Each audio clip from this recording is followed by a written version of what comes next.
Okay, so this is the freezer one. Let's focus.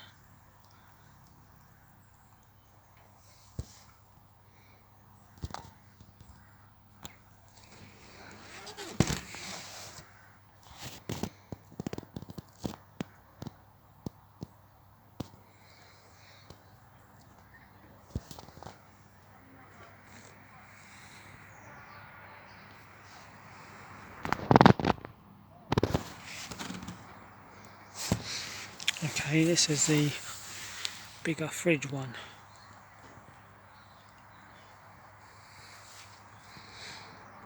Obviously this is the inside, so you wouldn't see this part. This must be the bottom because this is the best part, but I've noticed at the top it's starting to go like you said yours was.